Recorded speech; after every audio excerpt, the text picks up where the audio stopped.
This is Father Cory's Book Club, edition 34. This week I'm reviewing St. Thomas Aquinas, The Dumb Ox by G.K. Chesterton. You can see that I'm in a little bit different locale. I'm shooting this in my room in the rectory instead of my office, but I still tried to pick a backdrop with a lot of books on it. This is the pile of books that I would like to read sometime soon. To tell you the rate at which I read books, several of those have been here since I moved to St. Vincent's about a year ago. So that make of that what you will. But so this week, continuing our series of reviews on books by G.K. Chesterton with his biography of St. Thomas Aquinas. This book was published in 1933 originally. I believe it's in the public domain, so if you would like to read it and maybe don't want to order a copy or whatever, you should be able to find it online. I know that a lot of Chesterton's work has come into the public domain and is easily accessible that way. In 1923, around the time of his conversion to Catholicism, Chesterton wrote the biography of one friar who changed the world, St. Francis of Assisi. A decade later, he wrote the biography of another, and he intended to write the biography of St. Thomas Aquinas as a follow-up to his earlier book, beginning his treatment of the Dominican affectionately known as the dumb ox, by showing how these two figures represent not a contrast with one another, but rather complementary ways of looking at the world. The world needed both Francis and Thomas, and it seems that in the modern milieu, both Francis and Thomas may have needed Chesterton. As we've discussed in these reviews, Chesterton was a prolific writer about a prolific range of subjects in a prolific assortment of genera. When he would play biographer, he was excellent at this, but he most excels in writing the biographies of these two saints as he goes beyond the mere recounting of the history of their lives, but rescues both of them from what popular imagination has done to truncate, and thus denigrate, their true character in life and their true significance afterward. Chesterton plucks Francis from the fires of the flights of fancy that turn him into some kind of proto-flower child, unconcerned with the niceties of religion so much as he is with promoting peace and harmony and preaching to animals, and shows him rather to be a challenging figure.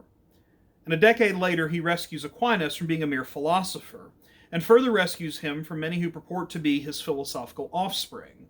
At the time Chesterton was writing, the neo-Thomist movement had been in full swing for nearly a century. I can't talk today. Spurred on further by the 1878 encyclical of Pope Leo XIII entitled Aeterni Patris, which proclaimed the need to recover the study of St. Thomas Aquinas. I recommend that you read Aeterni Patris and also everything else Leo XIII wrote, because if there was another figure at the time that was right about most things, it was Pope Leo XIII.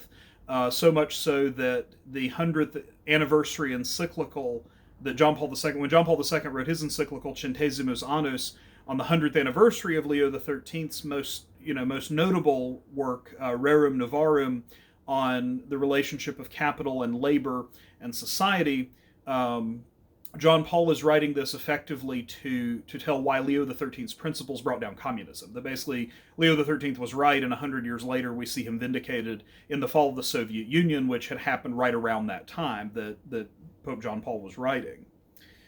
The movement was largely a positive one. The Thomistic movement was largely a positive one, bringing to bear on modern problems facing the church and society the clarity of thought and the harmony of faith and reason by which St. Thomas himself became so influential.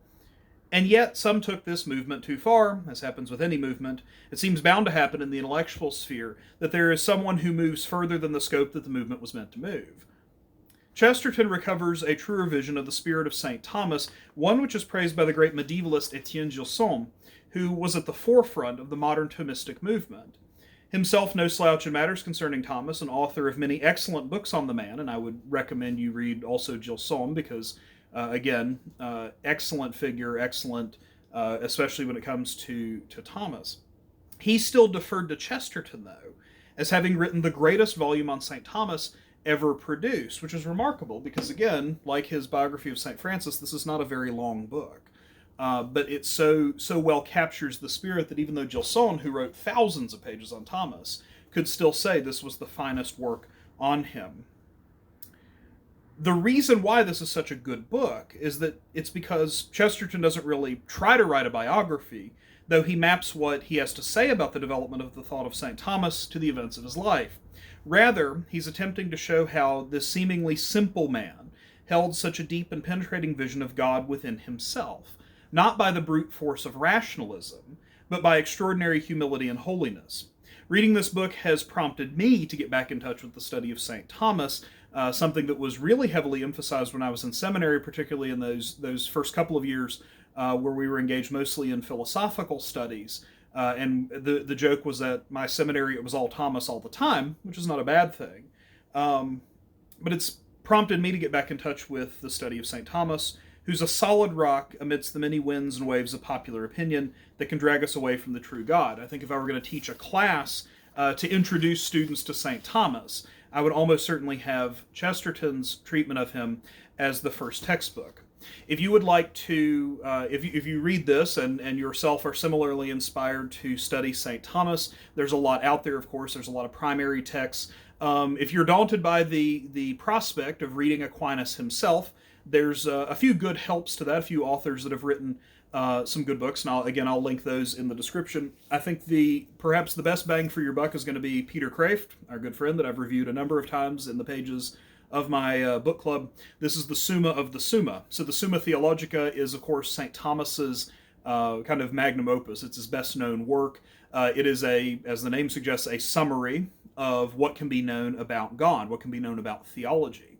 And it actually doesn't begin with the existence of God. The existence of God pops up several questions in, but in the form of questions, it begins with what are sort of the limits of the intellect, and then proceeds to the existence of God, and then talks about the nature of God, and moves systematically right through there all the way down to Jesus Christ, the Holy Spirit, the Church, the sacraments.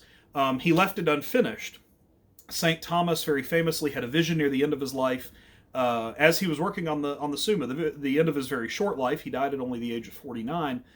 He was working on the Summa, and he had a vision where he saw heaven, and he quit writing, and he told his sort of his diarist, his assistant, who kind of kept his notes and kept up with what he was doing and wrote it down, told him that he said, "All I have written is as so much straw." And for a man who was so prolific and so penetrating with his insights, this is a really remarkable thing, that he wasn't just a genius. And there are even like secular scholars who have studied his work and said he's quite possibly one of the most intelligent men who ever lived.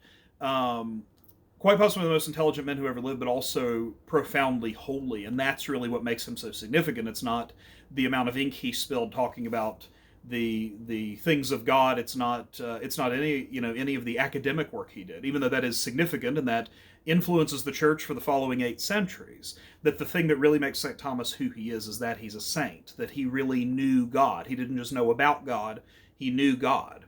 And that's what he's really able to kind of teach us. So in any event, Kraft's book is a good introduction. I think if I were teaching an introduction to St. Thomas, the first book would be Chesterton's, the second one would be this one.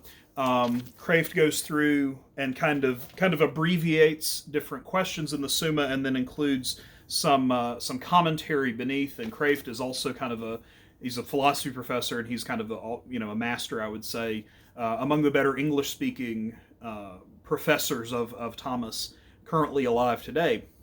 So I recommend him. Quite a number of other good authors. Christopher Kazor primarily specializes in moral theology, and he's written some good books on the treatment of the virtues in Aquinas, where he does something similar. He takes the questions from the Summa, and he kind of reformats them a little bit so they're a little easier to read, and then he includes some notes and things in there. So I encourage you, take a look at St. Thomas. Take a look also at, if you can find it, some of St. Thomas's later work, after he kind of concluded his academic work in those last months and years of his life. He went back to kind of his Dominican charism. Of course, the Dominicans are the order of preachers. He went back to just sort of plain and parochial preaching, we might say. And there's actually a wonderful book by the Sophia Institute Press called The Aquinas Catechism, which is a series of his sermons on the Apostles' Creed and the Our Father, and I believe the Hail Mary. Just very, very simple and straightforward sermons. And again, showing not only the depth of thought of this man, but his great humility and his ability to take kind of the depths of the mystery of God and relate it, relate that to the common people. Which is true then to the Dominican charism. The motto of the Dominican order is contemplare contemplata aliis tradere, to contemplate, and then to hand over the fruits of contemplation. So you get more bang for your buck because it's Holy Week. I figured I would do something special. So in addition to a book review of Chesterton's book, you also get a commercial for St. Thomas and why you should read St. Thomas and where to start reading St. Thomas. So thank you for joining me. We have 2 more books left in the Chesterton series, and then I believe I'm going to start a series, just a short run of 3 books on the life of Christ. And we say, okay, well, we have the Gospels that tells us the life of Christ, but over the years, different authors have kind of written their own sort of, you might call, novelized versions of the life of Christ. So I have 3, maybe 4 of those in mind. We'll start that after the last 2 Chesterton books, and then who knows where we'll go from there. Depends on what I'm in the mood to read and what I'm in the mood to review, or what I can remember that I've already read, because a lot of these reviews are books I've not read recently, but wrote reviews of anyway. So in any event, have a very blessed Holy Week, and thank you for joining me. God bless.